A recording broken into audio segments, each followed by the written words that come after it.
plus important que je trouve, après avoir vécu dans plusieurs pays, je trouve que le plus important, c'est d'être dans un environnement euh, où on se sent chez nous. Aujourd'hui, on va parler d'un point très important qui est euh, le stop loss et le take profit.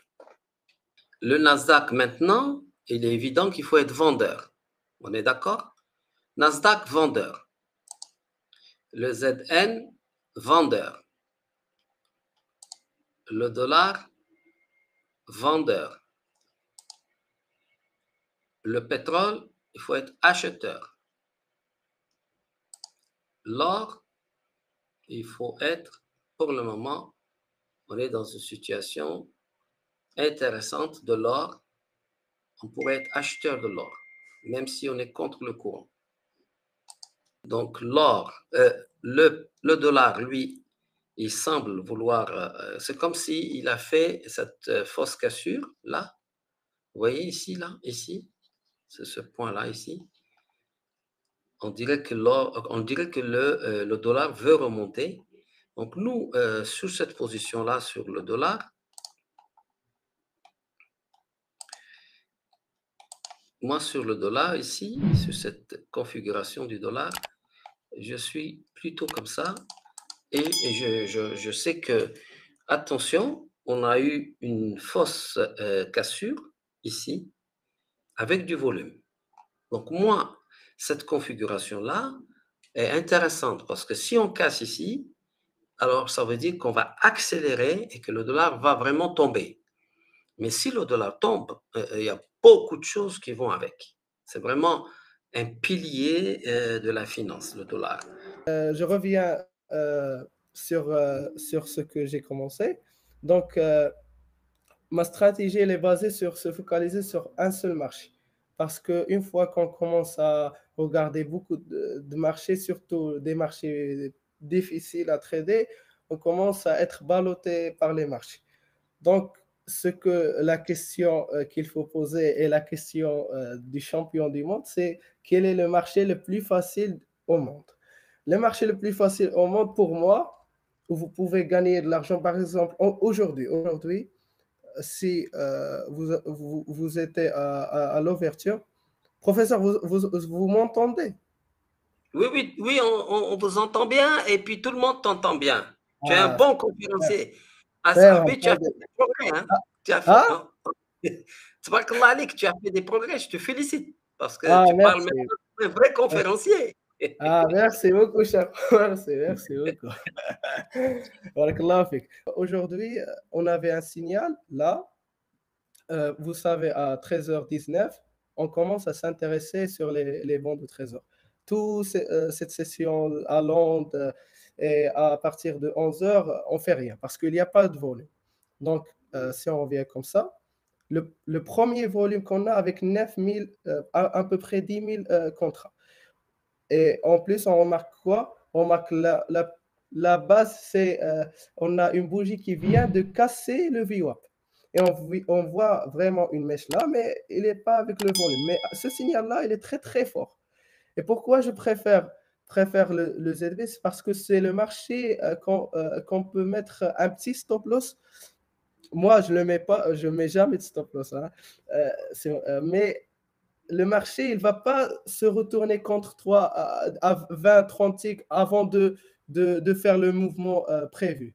À chaque fois que vous entrez, dans la plupart des cas, quand vous allez rentrer sur le meilleur mouvement, il va vous donner de l'argent. Par exemple, aujourd'hui, c'est à la fin de cette bougie de 15 minutes, je le traite toujours à 15 minutes. Je ne fais pas 5 minutes.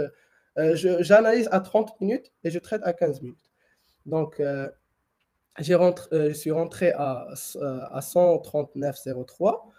Là, vous voyez là, ça, vous allez jamais le voir sur le Nasdaq, sur l'or, sur les autres marchés. Parce que, regardez, là, c'est là où il y a l'argent. Regardez, si vous rentrez à 139,03 avec un drawdown de $100 ou de $200, le marché n'a pas revenu à un tick. Vous êtes vous êtes direct passé à la caisse et si vous attendez jusqu'à ce verre, vous avez largement rempli votre sacoche. Là, j'ai vu qu'on avait un support là qu'il est cassé et qu'il est devenu un niveau résistance. Là. Donc, je suis dit que si le marché me fait une mèche, je sors avant que la bougie se termine. Parce que je sais qu'il va. Walid, tu as vu ce Ah, qu'il a écrit Michel? Il a dit, tu es la il a copie du professeur Bakayat. dit quoi?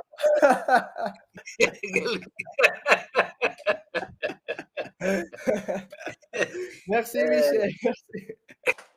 Donc, la première des choses qu'on peut faire, c'est de regarder déjà sur le délit les bons de trésor américains. D'accord? On va venir ici, on va faire le ZB par exemple, on va venir ici et on va mettre le ZB en weekly, déjà. Parce que nous, on a besoin de savoir que se passe-t-il sur la planète des bons de trésor. OK? En weekly. Et donc, on assiste à quoi? On regarde quoi? On constate que on a ici quand même, on est arrivé à un support ici très très important, mais que le marché, il est en train de tomber depuis cette zone-là.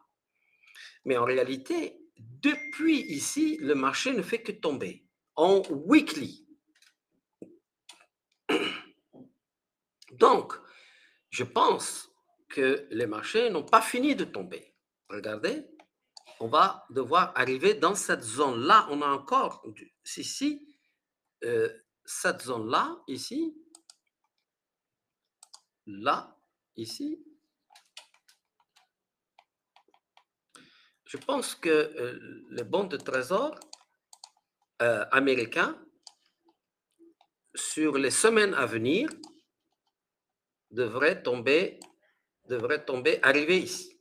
D'accord? Là.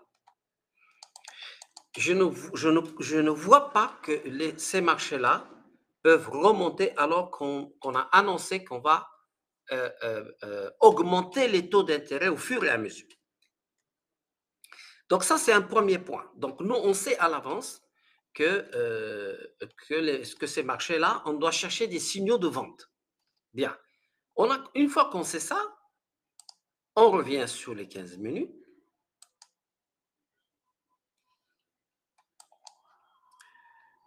On revient sur les 15 minutes.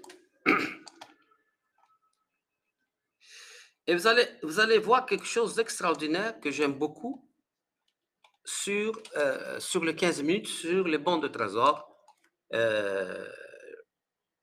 américains. Peut-être que l'un de vous va découvrir. Peut-être que l'un de vous va le voir. Vous allez vraiment adorer ça. Regardez bien. Je vous donne 1 minute. Il y a quelque chose de remarquable dans ce graphique-là. Ici, le signal, il a très bien fonctionné, signal d'achat. Ici, on était dans cette zone-là. Dans la zone rouge ici, il faut se préparer à vendre.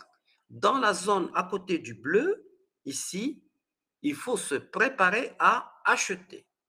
Ici, là, on est dans un trading range. Vous voyez, ici, on est dans un trading range. Et une fois qu'on a cassé ce trading range ici avec force, on peut éventuellement acheter ici. Mais on ne va pas acheter ici.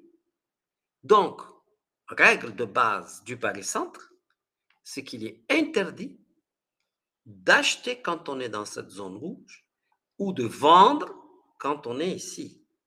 Là, en bas, par exemple ici, on ne peut que acheter. Et comme moi, je ne veux pas acheter parce que j'ai cette bougie-là, j'ai cette accélération impulsion baissière sur le marché et je n'ai pas envie d'être acheteur du ZB, je vais tout simplement espérer que le ZB va pousser le barrissant jusqu'ici et une fois qu'il est là, c'est là que je vais me permettre de vendre.